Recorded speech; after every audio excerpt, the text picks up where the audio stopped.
বেশ কিছুদিন ধরে আমার একটা সমস্যা হচ্ছে। সেটা হলো চেনা পরিচিত টেস্টের কোনো খাবার-দাবার খেতে ইচ্ছে করছে না। সবসময় মনে হচ্ছে নতুন কিছু খাই, নতুন কিছু খাই। তাই এখন মাঝে মধ্যেই এর সাথে তাকে, তার সাথে ওকে এরকম মিলিয়ে ঝুলিয়ে নতুন কিছু রান্নার চেষ্টা চলছে।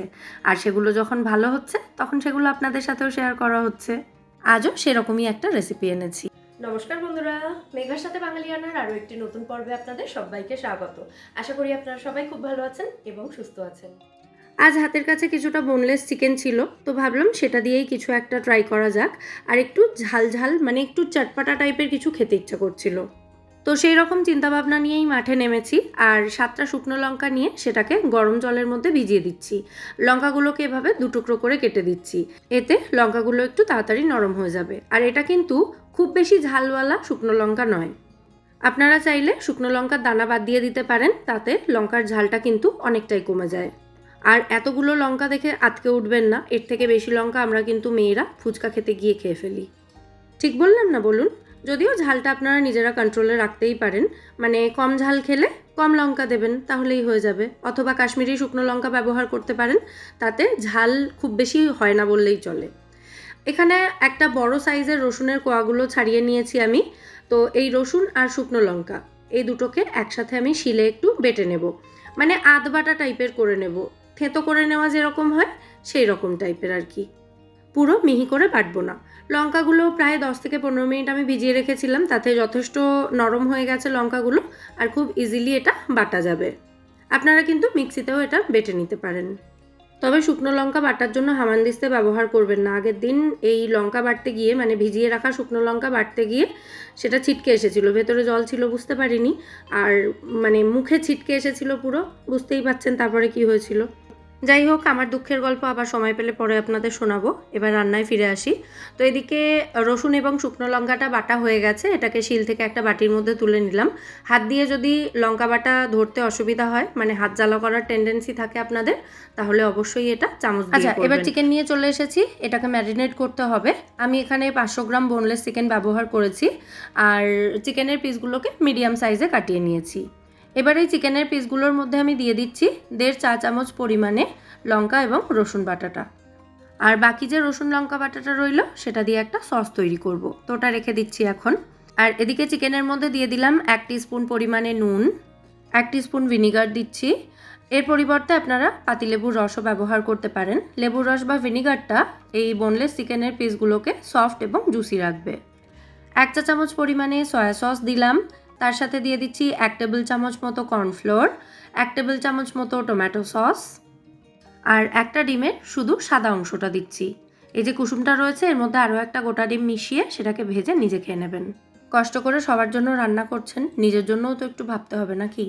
যাই হোক, এবার এই সমস্ত উপকরণ চিকেনের সাথে খুব ভালো করে মাখিয়ে নিচ্ছি। মাখানো হয়ে গেলে পাত্রটাকে ঢাকা দিয়ে অন্ততপক্ষে আধ ঘন্টার জন্য এটাকে রেখে দিতে হবে। আর যদি হাতে বেশি সময় থাকে তাহলে 2-3 ঘন্টাও রাখতে পারেন, তবে সেক্ষেত্রে অবশ্যই ফ্রিজে রাখবেন। আমি ফ্রিজেই রেখেছিলাম। আচ্ছা, এবার চলে যাচ্ছি পরের স্টেপে। একটা কড়াই খুব ভালো করে গরম করে নিয়ে তার মধ্যে অল্প একটু সাদা তেল দিয়েছি। এই তেলটা ভালো করে গরম করে নিয়ে তারপর এর মধ্যে বাল্বসে কেটে রাখা পেঁয়াজ, ক্যাপসিকাম আর 2 রকম কালারের বেল পেপারস দিয়ে দিচ্ছি। হাতের কাছে যদি থাকে এগুলো দেবেন, আর না হলে শুধু পেঁয়াজ আর ক্যাপসিকাম ব্যবহার করবেন। তো এগুলোকে মিডিয়াম টু হাই ফ্লেমে রেখে 1.5 থেকে 2 মিনিট সময় নিয়ে ভেজে তুলে নিতে হবে। খুব বেশি ভাজবেন না, মানে ভাজতে ভাজতে একদম নরম করে ফেলবেন না এগুলোকে। এগুলোর মধ্যে যদি ক্রাঞ্চ থাকে তবেই কিন্তু এগুলো খেতে ভালো লাগবে। তো এগুলো ভাজা হয়ে গেছে, এবার আমি এগুলোকে কড়াই থেকে নামিয়ে নিচ্ছি। তারপর এই একই কড়াইতে আরও কিছুটা তেল দিয়ে দেব চিকেনের পিসগুলো ফ্রাই করার জন্য। চিকেনটাকে আমি এখানে অল্প তেলেই ভাজছি, তবে আপনারা চাইলে কিন্তু চিকেনটাকে ডিপ ফ্রাই করে নিতে পারেন।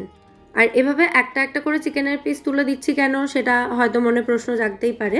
কারণ চিকেনের সঙ্গে যে মশলাটা রয়েছে, মানে ম্যারিনেট করার সময় যা যা দিয়েছিলাম ওতে, সেগুলো এখন এই মুহূর্তে দিচ্ছি না আমি। এখন শুধুমাত্র চিকেনের পিসগুলো দিচ্ছি। এই মশলাটা গ্রেভি তৈরির সময় ব্যবহার করব। তো মিডিয়াম টু হাই ফ্লেমে রেখে চিকেনটাকে আমাদের 8-9 মিনিট সময় নিয়ে ভেজে নিতে হবে। এমনভাবে ভাজতে হবে যাতে চিকেনটা ভাজতে ভাজতেই ভালো মতো সেদ্ধ হয়ে যায়। এমনিতেই বোনলেস চিকেন সেদ্ধ হতে খুব বেশি সময় লাগবে না। তো এই সময় চিকেনটা ভালো মতো সেদ্ধ হয়ে যাবে। তাহলে পরে যখন সসের মধ্যে চিকেনটাকে দেব তখন আর সেটাকে খুব বেশিক্ষণ রান্না করার প্রয়োজন হবে না। তো এদিকে চিকেনটা ভালো মতো সেদ্ধ হয়ে গেছে এবং একটু ভাজা ভাজাও হয়ে গেছে। এবার এগুলোকে ওই যে পেঁয়াজ ক্যাপসিকামগুলো ভেজে রেখেছিলাম ওই প্লেটের মধ্যেই তুলে রাখছি। আচ্ছা, এরপর কড়াইতে আরও সামান্য একটু তেল দিয়ে দিলাম, ওই 1 টেবিল চামচ মতোই দিয়েছি। এবার আমরা সসটা রেডি করব। তো তেলটা ভালো মতো গরম হয়ে গেলে এর মধ্যে একটা মাঝারি সাইজের মিহি করে কুচনো পেঁয়াজ দিয়ে দিয়েছি, আর তার সাথে জাস্ট 1 টিস্পুন মতো গ্রেট করা আদা দিয়ে দিয়েছি। পেঁয়াজ এবং আদার কাঁচা গন্ধটা চলে যাওয়া পর্যন্ত এটাকে একটু ভেজে নিচ্ছি। একদম ব্রাউন কালার আসা পর্যন্ত পেঁয়াজটাকে ভাজার কিন্তু দরকার নেই। হালকা এরকম একটু ট্রান্সলুসেন্ট টাইপের হয়ে গেলেই বুঝতে হবে পেঁয়াজটা রেডি হয়ে গেছে। তো এবার যে রসুন শুকনো লঙ্কা বাটাটা এক্সট্রা রাখা ছিল সেটা এর মধ্যে দিয়ে দিলাম। এবার সমস্ত উপকরণ একসাথে মিশিয়ে খুব ভালো করে ভেজে নিতে হবে। রসুনের কাঁচা গন্ধ চলে গিয়ে রসুন ভাজার সুন্দর একটা গন্ধ বেরোতে শুরু হওয়া পর্যন্ত এটাকে ভাজতে হবে। সামান্য একটু জল দিয়ে দিলাম, যেহেতু একদম শুকনো শুকনো হয়ে গেছিলো মশলাটা, তাই যাতে পুড়ে না যায় সামান্য একটু জল দিয়েছি। 2 থেকে 3 টেবিল চামচ মতোই জল দিয়েছি এখানে। পেঁয়াজ, আদা, রসুন এগুলো কিন্তু ভালো মতো ভাজা হতে মোটামুটি 5 থেকে 6 মিনিট মতো সময় লেগে যাবে। মানে এই মশলাটাকে একটু সময় নিয়ে ভেজে নিতে হবে।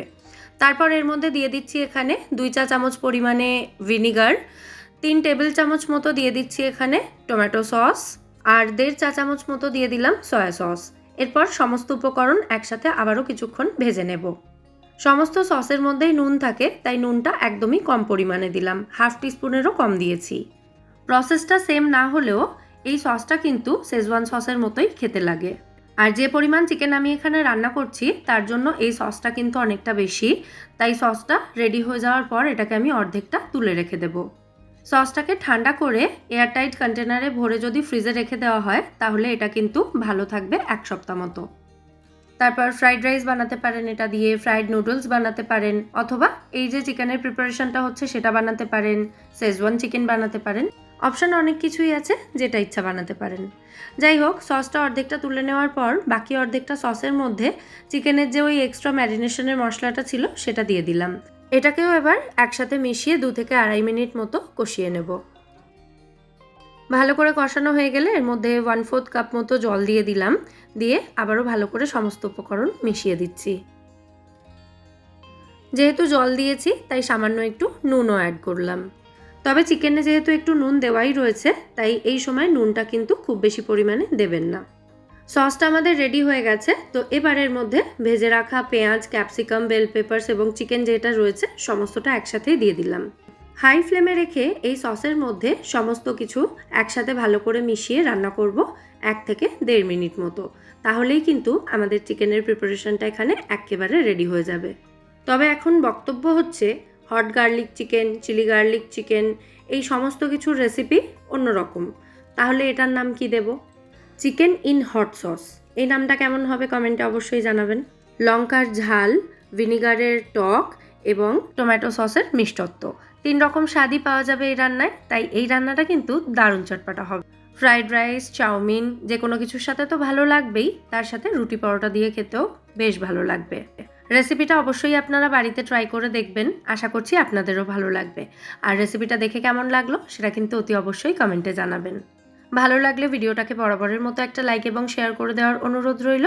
সাথে আমার চ্যানেল মেঘার সাথে বাঙালিয়ানাকে সাবস্ক্রাইব করে আমার পাশে থাকবেন এবং আমায় সাপোর্ট করবেন। তাহলে আজকের মতো এখানেই বিদায় নিচ্ছি। আবার দেখা হবে পরের পর্বে নতুন কোনো রেসিপির সাথে। সবাই সুস্থ থাকবেন, ভালো থাকবেন এবং সবাইকে খুব ভালো রাখবেন। নমস্কার।